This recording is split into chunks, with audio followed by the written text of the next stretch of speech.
Good morning and welcome to Grace Cafe. We're going to give all of you opportunity to get connected, to grab your cup of coffee, and we're just going to have a great time this morning as we continue discussions during the month of May with professors and staff of Grace School of Theology. We kind of want to give you a flavor of what goes on at Grace and some of the people behind the scenes to help you realize what a family we are at Grace. And hopefully you will think about becoming a student of Grace or at least to learn more about the opportunities that are offered through our Grace Center for Spiritual Development or from the school. So we welcome you. Take this opportunity right now to share this broadcast on your Facebook page so that others can join. We just want others to be exposed to the great guests that we have each and every week, and today is no exception. I am so excited today to have with me Dr. Steve Norris. He is the Director of Discipleship and Mentoring at Grace School of Theology. He's also one of the adjunct professors here at Grace, and also at TCA College in Singapore, which is a leading theological institute in Asia. World traveler, been around, but what he is passionate about is discipleship. And I love this about Steve because I too am just so passionate about discipleship and mentoring and have given much of my life to that. But he's given over 30 years of his career ministry in the area of discipleship, spiritual formation, and small groups. His doctoral thesis was The Art of Disciple Making, Learning from Jesus' Training of His Disciples. Powerful. So, Steve, welcome to Grace Cafe. Thank you. It's good to be here. Well, it is good to have you. I want to start by you talking about how you were first introduced to discipleship as a teenager. Please share that story. Yeah, I would love to. Grew up in a church and went there, good church. Come from a fairly dysfunctional family. What happened in church didn't happen at home. But when I came to Christ at 17 years old, I put my faith in Him. I shared that with a youth pastor at our church. And what he did was he invited me into his life. And he poured his life into me for the next 2 years. And I am, many years later, still shaped by what happened in those 2 years. And he modeled what does it mean to be a follower of Christ. And it was really more informal than formal teaching. He'd call me up at in the afternoon and said, "Hey, let's go out for pizza." And we'd sit there and talk about, and he just really challenged me. What does it mean to be a follower of Christ? But the bigger thing is he gave me value because he spent time with me. Yes, and was there formal times of teaching and training? Yes. Did he put me in uncomfortable ministry situations? Yes. And did he teach me how to really live as Christ? I remember one conversation. This was 40 plus years ago. It was on Government Street, Pasquale's Pizza, Mobile, Alabama, on a Thursday night. And he shared with me, what does it mean? What is the cost of following Christ? And that was just, he called up one day, and that's still, again, 40 years later, that still impacted me. But what happened was I came away from that just really sensing what I experienced with Kelly, the youth pastor, in a discipling relationship was not the norm, but was abnormal in the church. And my sense was, why can this not be the norm in the church? That anybody who comes in the church, can they not experience discipleship in the same way? And so my journey, as you shared, in education and training experience, has been, okay, how can we in church and all that we do disciple others as Jesus discipled others? And, and through my journey, and we'll talk about this, I'm sure, a little bit later, Jesus was brilliant. And it just didn't set within, his framework, his time frame, but his principles are timeless. And so that really began a whole journey for me. Can we not disciple as Jesus discipled in the local church and produce the world changers as he did? Yes, and you're absolutely right that it's actually abnormal, should be normal because it's what Jesus modeled. I've shared with you off the air that, for you, your passion comes from having been discipled properly. For me, my passion comes from having not been discipled properly. And that is what led me astray, Steve, for years. I turned my back on the Lord because I had no discipleship as a child or teenager. And so I am passionate about seeing the need so that young people don't turn away from the Lord, because certainly that is where our joy comes from, is following him and truly learning to be that disciple to disciple others. Coming out of that experience, was there a verse that you sort of clung to, or one that you regarded as the verse to follow for spiritual discipleship? Yeah, no, that's a great question. And, and when I thought about it, I'm going, there's so many to pick from, but the one I came away with is Mark chapter 1, verses 16 through 20. And the context of this passage is the potential disciples had already been with Jesus for 4 to 6 months. They with him at casual, convenient times. Jesus in John chapter 1 said, when they said, Jesus said, come and see. In other words, come and just watch me. Yeah. And at casual, convenient times, and this is John chapter 1 through John chapter 4. But then it came after the 4 to 6 months, Jesus came to the seashore. They were still fishermen. And this is what he said. He said, as he went along the Sea of Galilee, he saw Simon and Andrew, Simon's brother, casting a net into the sea, for they were fishermen. They were fishermen. That's what they were still doing. Jesus said to them, follow me, and I will make you fishers of men. But then the next passage, and they left their nets immediately and followed him. Going on a little farther, he saw James, the son of Zebedee, and John, his brother, in their boats mending nets. Immediately he called them, and they left their father Zebedee in the boat with the hired men and followed him. And what I love about that is just taps into what does it mean when we choose to follow Jesus. He said, follow me. That's in a sense, that's a rule change. No longer I'm going to follow my path, but I'm going to follow his path. He said, I will make you. In other words, if you follow me, you will be transformed into someone different. Fishers of men. We now have a new mission. But the one thing I love about it is in that passage, and Jesus doesn't even say it, is it says that immediately they dropped their nets. In other words, they understood what does it mean to follow Jesus. It means a rearranging of their priorities and their schedule and what they were doing. So within that, you have so much. He says, follow me. I will make you fishers of men. And they dropped their nets and followed him. Was that still a long process? But that was the beginning of them really engaging in what does it mean to follow him. Oh, wow. That's powerful insight. Thank you. Thank you, Steve, for sharing that. To the importance of discipleship, I think, is that it will carry us through the tough times. When we understand that intimacy and staying close to Jesus, not just in the good times, but in the bad times. The disciples certainly understood that. They were with him through some tough times. So I think about, in your experience, you and I are both cancer survivors.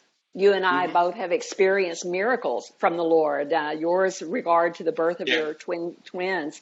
How did just what you had gained from your discipleship from Kelly and no doubt others through your life help carry you through your trials, Steve? Yeah, I think one of the bigger things is, as you shared about the many years ago, 32 years ago, I had a bout with cancer and cancer survivor many years. But during that time, even in the midst of the struggle, I was angry with God. because of what was going on. And that's a whole nother story. But what kept me grounded was I still read the scriptures. I still prayed. And I still kept at it, just within the daily, knowing that this is not how I feel, but this is where I need to be. Yes. And this is where my source of, and really it came down to, God was just trying to teach me. He says, are you willing to let me be God and you be my child? Instead of trying to figure out. But it kept me grounded. It was my anchor. And we had Christian friends who surrounded us. But if it wasn't for that grounding, I don't know where I would have been in that. I love that because it's about facts overcoming our emotions, because I'm right with you. People assume that I didn't question God or I didn't doubt. Well, of course I did. I think we all do. Our flesh goes, our flesh goes, why is this happening to me? Right.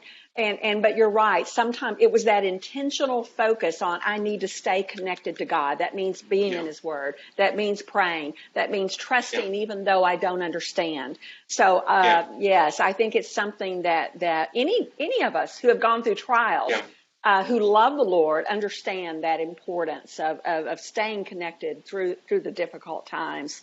And what I found too is, if you're not grounded, you begin to get your theology from your circumstance and not from the scriptures. Oh, because if you don't have that grounding, then I begin to interpret God by what's going on around me. Instead of, okay, this is my rock, this is my fortress, and this is what I'm going to hold on to no matter my world's falling apart. Wow. I'm going to quote you. You say, as the resurrection is to the Christian faith, so discipleship is to the mission of the church. Without either, we labor in vain. That is powerful because I agree totally. We understand. Without the resurrection, we are most pitied, as we are told in Scripture. So tell us what you mean when you say without discipleship, the mission of the church is we labor in vain. Yeah. Well, I mean, it really just gets back to Matthew 28:19 and 20. Jesus said just before he was about to ascend to heaven, in other words, what's the most important thing I need to leave with you before you go? And he says, guys, let me remind you what your mission is. As you go about life, make disciples. Make disciples is the main verb. That's the command. Make disciples. And what I realize is, the call of the church is to make disciples. That's not an option. That's not a sideshow.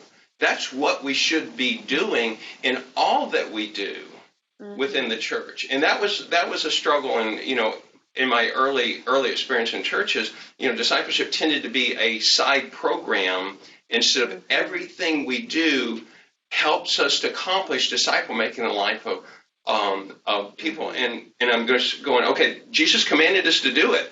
Yeah. There's no exception clause in there. There's no, okay, it's only for the pastors or it's only for the leaders. It's for all of us. Now, how we do it is different, but that's it. If we're not making disciples, and I define disciples as both reaching and teaching. It's a both and. It's a both and. It's not an either or. Right, and that takes the whole body to be able to accomplish that. But, I mean, someone said the Great Commission a lot of times is the Great Omission.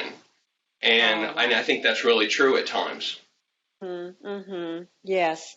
Well, as well as intentioned as all churches are, they have a desire to do what God has commanded them to do. But we know that sometimes they misunderstand perhaps what Christ intended when it comes to discipleship. You have a fabulous blog, and I'm going to encourage our folks to check out stevedisciple.com, which is all about, your blog is about the art of disciple making. But in that, there were a couple of blogs that I wanted to reference in our time together. And that was the 6 dysfunctions of disciple making in the church today. And time won't allow us to get to them all, but I want to mention a few, and then our listeners and viewers will definitely need to go to your to blogs to get the rest of the information. But let's talk about a couple of those dysfunctions. One, for example, technology over relationship. And I think this one is a powerful one because technology is all about, it's what we're doing right now. Yeah. We are Yeah. using social media to communicate. So Mm-hmm. we know there are certainly good things, but tell us where it goes the opposite direction, Steve, where Okay. it's no longer healthy. Okay. Well, and I think it gets back to, again, how did Jesus make disciples? Mm-hmm. His approach was relational. It's people involved with people. And technology is a great tool, but it should not drive the mission. It should assist the mission. Do I use text? Do I use email? Do I use, we at Grace, we use technology, but it's a tool to come alongside to partner, but it cannot replace people and the relationship with. And technology gives us an incredible opportunity to Yes. to reach people around the world. I mean, in some of my classes, some of my small groups, I have sitting in that virtual interactive classroom is someone from Canada, someone from the U.S., someone from the Philippines, and we're all in it together. Which is And that's fabulous. great. That's fabulous. But it's still the relationship that's important, and it should serve the principles that we see in the life of Christ, not drive. And I think that's an important distinction and temptation that we have to watch out for. Yes, yes, yes. And like you say, that even in the church today, sometimes that technology overrides relationship. We think, well, It we've got does. it, we're going to show this video or that video or Mm-hmm. and then everybody's got their cell phones and they're back and forth. And maybe that face to face, one on Yeah. one with an individual who is struggling Yeah. is missed, isn't Yeah. it? Yeah, yeah. Well, and that's how Wow. God created it. That's how God created Yeah. us. We're relational people, and we need each other. We do. Just like just like some of the students in a discipleship group. I can't call them up for coffee to meet in the middle of the week. Right, Which I right, normally would right. do, but technology also gives me an opportunity to, hey, we can do some different things to make the connection. It's a relationship that drives the use of the technology, not the technology drives how we do discipleship. Exactly. Love that. Love that. What about mission over people? What have you seen in the church where we've kind of missed the ball there? Yeah. Yeah. Well, I think that sometimes, and this is coming from experience, Uh-huh. sometimes challenging, experiences, sometimes, encouraging experience, but sometimes I think we lose sight of people for numbers. Uh, We're so concerned about the number. I mean, I at times have experienced in churches that it's all about the number of people you have getting into groups. Let's say it that way. Well, there's also a bigger concern. Who are those leading the groups? What's the environment in the group? Is there a process in the group? It's not just about how many numbers get into groups. And to give you an example is, typically speaking, how do we evaluate success? And this really gets down to the win. How do we define a win? And basically, someone once said, what you count is what you value. And so, typically we look at, okay, how many people are there on weekend worship services? Budget, maybe even buildings, depending on, the context which you're in. And I'm going, okay, that's a start. That's not a bad thing. Okay, how many people are on Sunday morning? But there's another question. Okay, how many people are moving from Sunday morning into small groups? That's a good number. What's the percentage? But there's even a more important one, and that number is how many people are in small groups are now getting involved in other people's lives in the community. wow. To really show their growth. Yeah, you see growth, you see process, you see, it's easy to count on Sunday morning. We're really good at attracting people to events. But the point is, are they rearranging their lives to be a part of a small group? Are they within the small group sooner or later rearranging their lives to be a part of someone else? And so that mission, we at times we lose sight of people in the midst of numbers. Yes. Oh, no doubt about it. We've all seen that. We've all seen that. Yeah. What about events over purposes? Okay. Over process, excuse me, events over Okay. process. No, that's okay. Yeah. Well, I think, and I'm not saying events are wrong, but Right, what is right. the purpose of an event? An event Uh-huh. is an open door to Mm-hmm. helping people get a part of a process. We need Yeah. events. Those are kind Uh-huh. of, as someone once said, those are kind of the front door porch experience. We Yeah. want them to be there, but we want to bring them into the living room. We want them to get into the kitchen, Right, and the right. events are the starting point. But we need to understand the purpose of events. But what do we spend so much time with the events and little time and money with the process. And there again, Mm-hmm. gets back to Jesus. Jesus was brilliant. As he got closer to the cross, he spent more time with the 12 than he ever did with the masses. Why? Because if Yes. he poured his life into the few, he knew that they would Yeah. do Go much and greater disciple others. things. And so, No doubt so about it. and that's part of the form follows function. What is your Mm-hmm. purpose?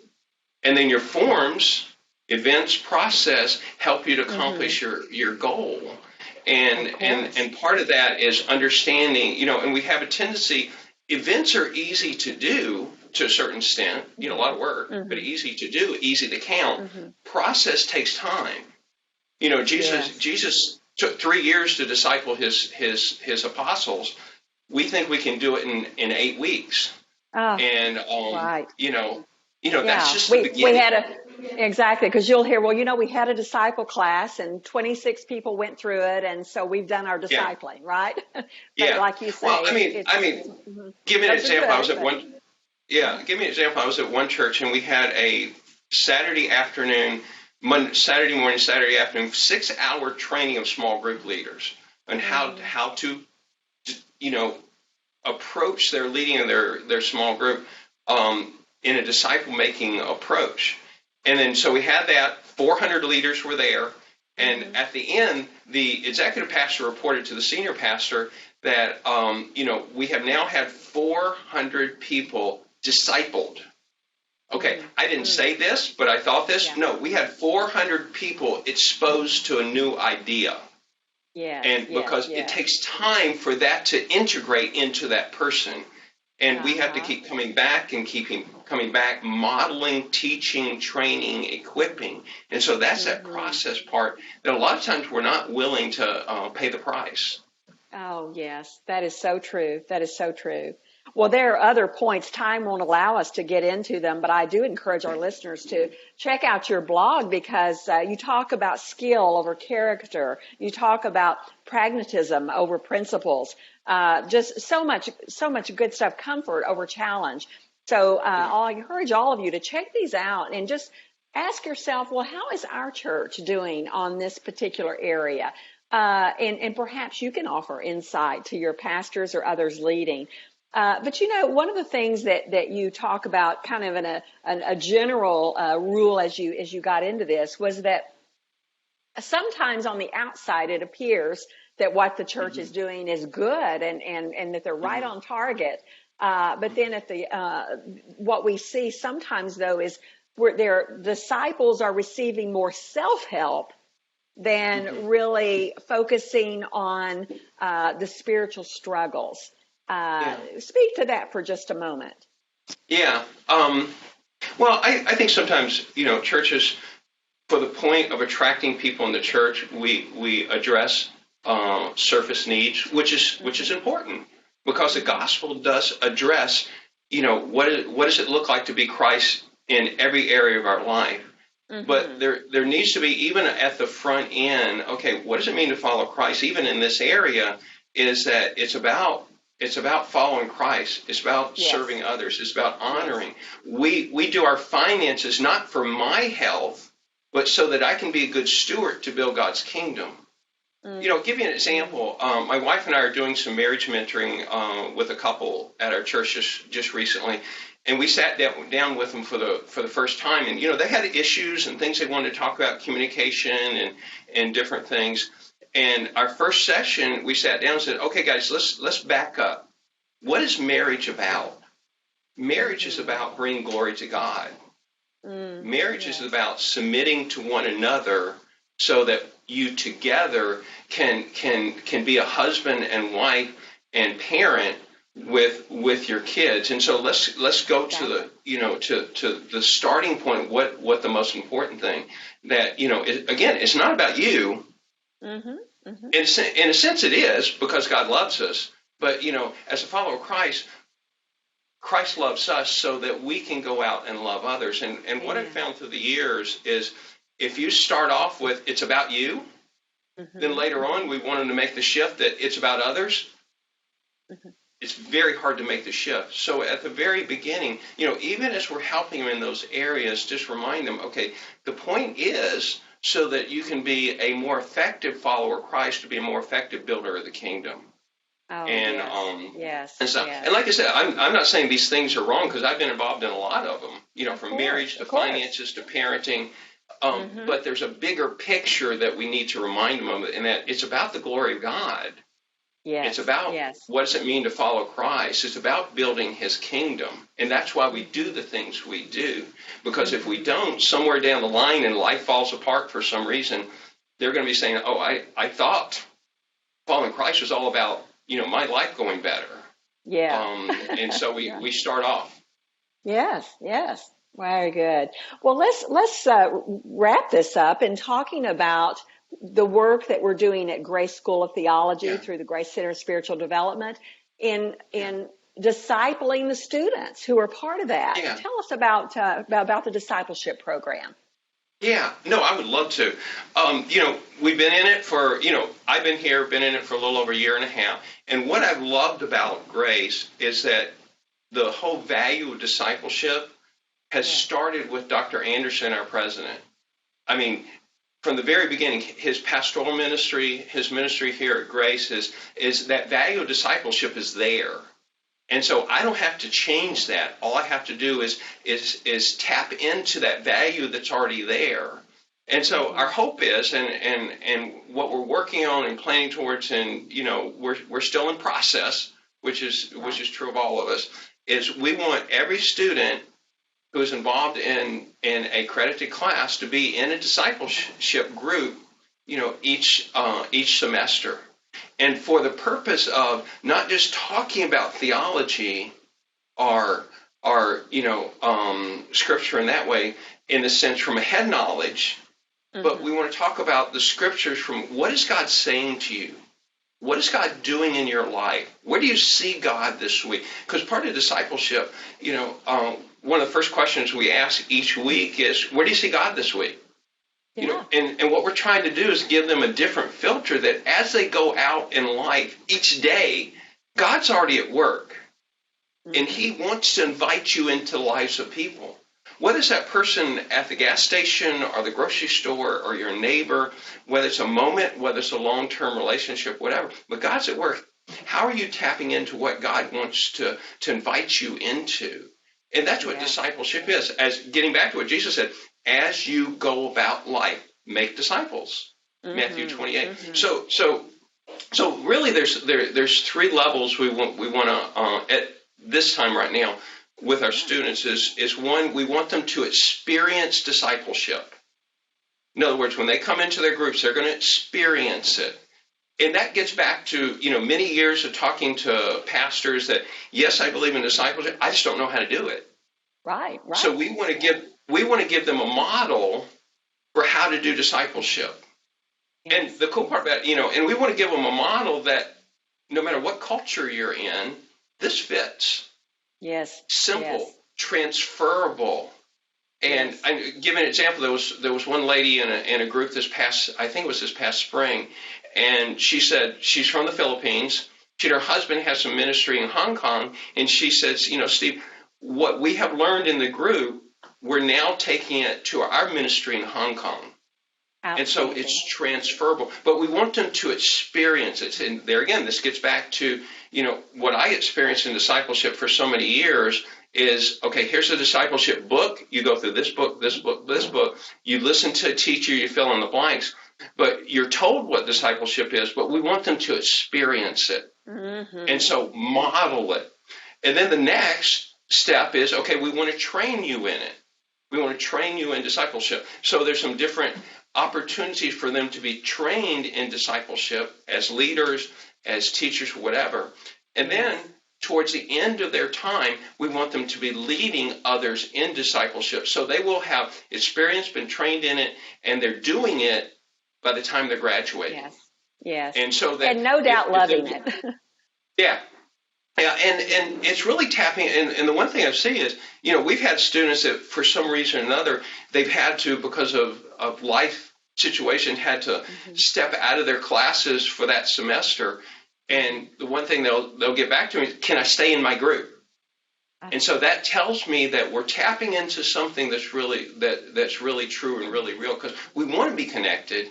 I had one student tell me, write me an email, and he said, I love the part that we're not talking about theology or talking about, this class or this class, but we're talking about life. Taking the theology we learned and applying it to life and learning from one another. Because one of the things is we learn so much more from people around us who are different than we are, than who are just like us, and we sharpen one another and help one another.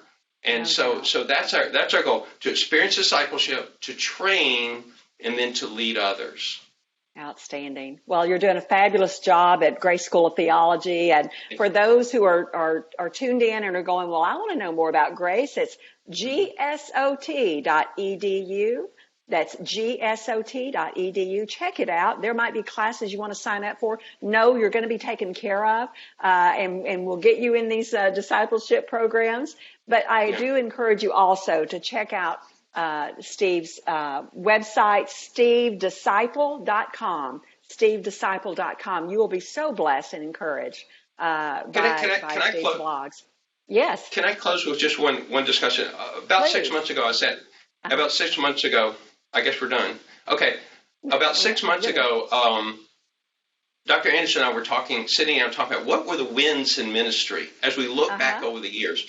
And what Dr. Anderson talked about was not the buildings, the size of church, the places he traveled, the classes he taught. He talked about the people that he had discipled, who are now discipling others, those who he had poured his life into. And I agreed. I talk about this person, and that's what, it's a legacy that you can leave for the next generation. No doubt about it. Thank you, Steve Norris. It was wonderful spending time with you today. Thank you. And thank you to all of our listeners. I see Deb Brosner-Bond, Dale, joined us in our chat room. And I'm sorry we did not get to your thoughts. There was just so much meat to discover today. So thank you, Steve. Thank you for all of you for tuning in. Thank you for being here. Be blessed. We'll be back next week with Dr. Mark Haywood. He is the Vice President of Student Services for Grace School of Theology. You'll want to be sure and tune in for that. Have a blessed day, everyone. Thanks for joining us.